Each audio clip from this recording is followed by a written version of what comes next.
Hey, welcome back. Dave DeBow, and today we're going to be talking about raising capital with some killer presentation tips. So when it comes to raising private capital, bringing on joint venture partners, it's very important that you're able to walk people through a well-organized, well-structured, good-flowing presentation, something like a PowerPoint or a keynote presentation. This does so much for you, and it makes it so much more easily understandable for your investor prospects, and it's going to really set you up for success. So today we're going to take a look at exactly why it's so important to have a good presentation and some of the things that you want to make sure that you've got inside of yours. So stay tuned.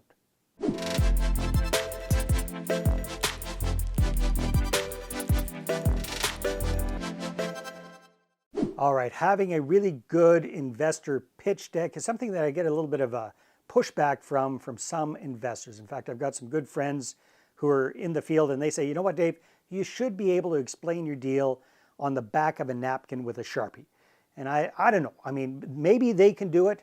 The challenge is most of the rest of us cannot do that effectively or consistently. And quite frankly, I kind of think it's a little bit insulting for the other person, because if you're presenting your real estate deal to someone who doesn't have much of a background with real estate investing, I think we owe it to them and to ourselves to explain how things work in a very, very complete yet easy to understand fashion. And I think the best way to do that is with a well-organized, well-structured slideshow presentation, or what we call our big check pitch deck. All right, so this way you can walk a non-real estate investor through your entire process, show them big broad strokes how it works, show them the pros, show them the cons, show them the benefits and the risks and how you're going to mitigate those risks, and allow them to get enrolled with your deals with their eyes wide open and get a very definite answer at the end of your presentation to really set yourself up for success. Now, the other great thing about having a well-organized slideshow presentation is it definitely helps you keep yourself on track. I know I have the tendency to kind of go off on tangents from time to time. So by having a really well-organized presentation, that way I know I'm going to keep on track and cover all of the important points in a consistent fashion. And that brings up another thing. When you've got a good presentation, that becomes like its own little mini system. You rinse and repeat, you're getting good, consistent results out of it. You don't want to mess with that system. So get it dialed in, get it perfected, and then just keep doing it the same way over and over again in order to get those investor partners enrolled on a regular basis. All right, so what are some of the key points and the key things that you want to have in your presentation? Well, the first thing we want to do is we want to realize that chances are, especially if you're following my advice and you're focusing on people that you have a pre-existing relationship with already, like your friends, your family members, coworkers, business associates, a lot of those folks are not into real estate investing. So they don't really understand it. They don't really get it. So we want to make sure that we present to them with that in mind. So here's my rule of thumb. I want to keep the presentation simple enough that an average 13-year-old can get it. And I'm not saying that our prospective investors are dumb or stupid or anything like that. Not at all. What I'm saying is they are not super involved in real estate investing. We cannot assume that they're going to understand all of the jargon. We can't assume that they're going to understand, be able to connect the dots and make sense of everything just automatically. We need to simplify it. So if an average 13-year-old can understand what we're talking about, then your investors can understand as well. Okay, so some tips on what to have in your investor presentation. Well, the first thing you want to have is you want to have a little bit of an overview about yourself and your real estate investing backstory, right? So where you got started, how you got started, what your experience is. Don't spend a lot of time on that, but we want to show people that you know what you're talking about. Next thing I like to show people is my power team. Explain to them that real estate investing is not a solo sport. We've got a bunch of other experts and professionals who work with us to make these deals happen. Next thing you want to do is you want to give them a big picture overview of how your deals work. Now, big tip here. If you do multiple different strategies, I'm going to suggest that you pick one for your presentation. Pick whatever your bread and butter main strategy is, and then just laser focus on that for your presentation. Why? Because if we try to explain too many different things to a person that's not really into real estate investing, they get confused and they zone out and they tune out, and they're not going to invest with you. So better to simplify it and keep it focused on one thing at a time. Same thing with your market. We're going to talk a little bit about the real estate market that you're investing in and why this makes sense as a good, solid real estate market, right? So I have a slide or two about that. And then we want to show people what's in it for them. How is the money made? So all the different profit centers that you and your investor partners benefit from on a deal, walk through those in different slides.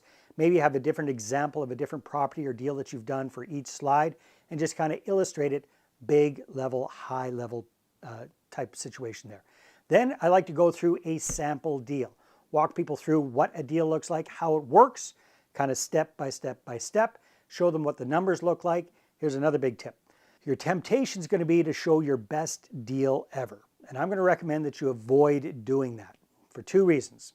Either number one, it's going to freak them out because the numbers are going to be too high and the return on investment is just going to seem unbelievable to them. And if it's unbelievable, then they're not going to trust you and they're not going to invest with you. Or number two, they get really excited and now you've set up that as an expectation for them.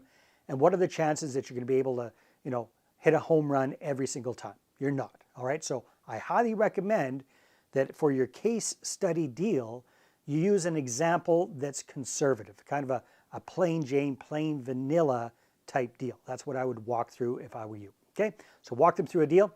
And then I like to walk people through frequently asked questions or pros and cons, or you can kind of combine them in there. I like to have a little bit of fun with this as well. So I like to look at, okay, what are the questions that I am kind of most worried that somebody might ask about these deals? And then instead of trying to hope they don't ask it or avoid it, hit it straight on. Just address the elephant in the room. So for example, here's a great example. Well, Dave, if I were to do a deal with you, that's great. But what happens if 3 months in, smack, you get hit by a bus? Then what? Okay, so that's an extreme example, but it gets a little bit of a chuckle from them, and I can address that point. Okay, Dave, well, what happens if we get going with this deal and a tenant thrashes the property? Okay, what would you do to deal with that? Dave, what if we get partway through a deal and interest rates go skyrocketing, kind of like they have these days? Okay, how would you deal with that? So we cover all of those questions and we address them right up front. And we show people what we would do to minimize the chance of that happening and or deal with it should it happen. So we want to show people that we have thought these things through. So very, very important there. And then at the end of your presentation, here's a big tip. You need to have a specific goal in mind. And for myself, when I'm doing investor presentations, the goal I have in mind is not necessarily to get them to cut me a check for $150,000 or $200,000. That's typically not how it works anyhow. It's going to go through their lawyer and escrow and that sort of thing.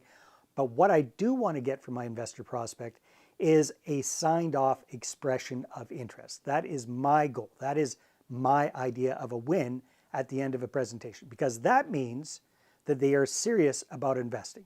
Even though an expression of interest is not legally binding, I'm not going to sue them if they don't go through with it, but just by the fact that they have actually signed their name on something increases the likelihood of them investing exponentially. So that should be your goal at the end of your presentations. And then after you've done a number of these, now you've got a bunch of investors waiting in the wings. You've got 3, 4, 5 people that have all signed off on an expression of interest.